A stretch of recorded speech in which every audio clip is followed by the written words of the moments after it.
Hello friends, welcome to Sutapa's kitchen. আবারও তোমাদের আমি এসে গেছি একটি খুব সুন্দর, খুব কম সময়ে বড় মাছের রেসিপি কিভাবে করে দেখানো যায় সেটা তোমাদের আজ আমি করে দেখাবো। খুব সময় কম, 10 মিনিটে কিভাবে রেসিপিটি রেডি হয়ে যায় করে দেখাচ্ছি আমি। কড়াইতে তেল দিয়ে দিলাম, তেলটা ভালো করে গরম হয়ে আসলে আমি মাছগুলো কড়াইতে দিয়ে দিয়েছি। এবার এপিট ওপিট করে মাছগুলো ভেজে নেব। তোমরা যারা নতুন রান্না করছো, মাছ ভাজার সময় অবশ্যই তেলটাকে খুব ভালো করে গরম করে নেবে।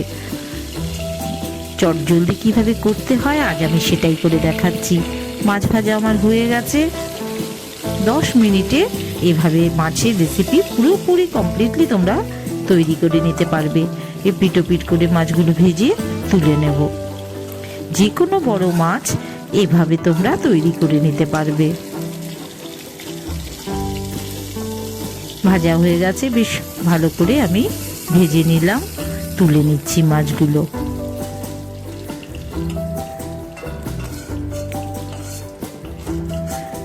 খুব সহজে কিভাবে টেস্টি রেসিপি করা যায় সেটা দেখিয়ে দিচ্ছি। একটা ছোট সাইজের আমি পেঁয়াজ নিলাম, 4 কোয়া রসুন নিলাম, 3-4টে কাঁচা লঙ্কা নিলাম, একটু আদা, এক টুকরো আদাও দিয়ে দিলাম, হাফেরও হাফ টমেটো নিলাম,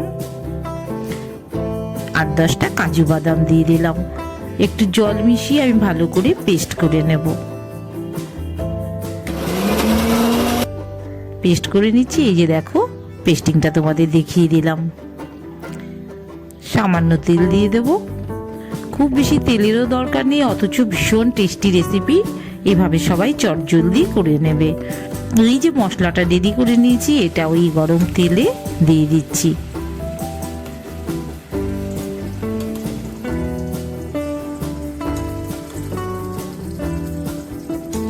গ্যাসের ফ্লেমটা একটু কমানো আছে। একটু দই নিয়ে নিলাম, এদিকে দইটা ফেটিয়ে নিয়েছি, সামান্য লবণ দিয়ে দিলাম।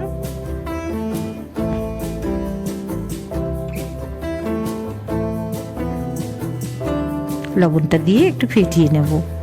একটু হাফ চামচ মতন আমি ধনে গুঁড়ো দিলাম, সামান্য একটু জিরের গুঁড়ো দিলাম,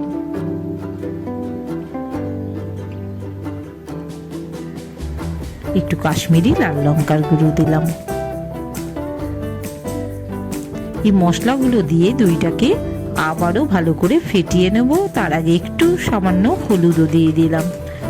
দেখো তোমরা এইভাবে করে দইয়ের ফেটানো দইটাকে সুন্দর করে রেডি করে নিয়েছি। এদিকে পেঁয়াজ রসুন কাজু বাদামের পেস্ট দিয়ে যেটা করা আছে সেটা খুব ভালোভাবে ফ্রাই হয়ে গেছে। একটু বাদাম দেওয়া আছে, এখনো তো আমি জল দিইনি, তাই একটু এইভাবে করে একটু নাড়িয়ে ঠিক করে নিচ্ছি আমি। একদম ফ্রাই হয়ে গেছে মশলাটা। এবার যেটা দইয়ের পেস্ট করে রেখেছিলাম সেই দইয়ের পেস্টটা আমি দিয়ে দিলাম। এইভাবে খুব সহজেই একটা রেডি হতে হতে সাইডে আবার দইটা রেডি করে নিলাম। দেখো মশলাটা কি সুন্দর কালার চলে এসছে, খেতেও দারুণই সুস্বাদু হবে। এভাবে সবাই করে দেখো। আজকাল হাতে সময় কম থাকলে আমরা চটজলদি এভাবে অনেক রান্নাই করে নিই। দইয়ের বাটি ধোয়া জলটাও একটু দিয়ে দিলাম। গ্রেভি একদম ফুটে গেছে, রেডি হয়ে গেছে। এবার আমি মাছগুলো দিয়ে দিচ্ছি। লবণটা অবশ্যই তোমাদের মাছের পরিমাণ কিংবা গ্রেভির পরিমাণের উপরে বুঝে দিতে হবে। যতটা গ্রেভি হয়েছে এই জন্য হাফ চামচ লবণেই হয়ে যায়। এবার গ্রেভির পরিমাণটা বেড়ে গেলে 1 থেকে 1.5 চামচ পর্যন্ত লবণ লাগতে পারে। আমার হাফ চামচ লবণেই হয়ে গেছে। খুব সুন্দর কালার চলে এসছে। আর জিনিসগুলোও ভালো ভালো জিনিস মিশিয়ে দেওয়া হয়েছে। চট জলদি কি সুন্দর বড় মাছের রেসিপি এভাবে করে নেওয়া যায়, সবাই করে নিও। একদম গা মাখা মাখা রেসিপি রেডি হয়ে গেল আমার।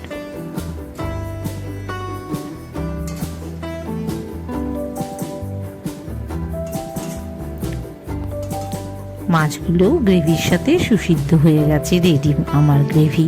এবার আমি নামিয়ে নেব। গ্যাসের ফ্লেমটা অফ করে দিয়েছি।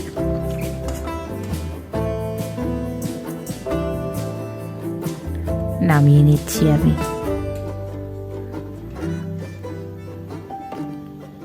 সুতাপাস কিচেনের এরম দারুণ দারুণ রেসিপি তোমাদের দেখতে হলে চ্যানেলটিকে অবশ্যই তোমাদের সাবস্ক্রাইব করে দিতে হবে। আর রেসিপিটি পছন্দ হলে অবশ্যই একটি লাইক করে দিও। নতুন নতুন রেসিপি এরকম রোজই আমি চট জলদি কিভাবে করে নেওয়া যায় কিংবা কিভাবে সুন্দর সুন্দর রেসিপি করে দেখানো যায় আমি আমার মতন করে আমি সবসময় তোমাদের কাছে তুলে ধরছি। তোমাদের ভালো লাগলে অবশ্যই তোমরা চ্যানেলটিকে সাবস্ক্রাইব করে দিও। আর সুন্দর সুন্দর রেসিপি পছন্দ হলে অবশ্যই লাইক করে দিও, শেয়ার করে দিও। পাশে থাকা বেল আইকনটি প্রেস করে রেখো, তোমাদের কাছে সবার আগে নোটিফিকেশন পৌঁছে যাবে। সবাই ভালো থেকো, আবার দেখা হবে তোমাদের সাথে।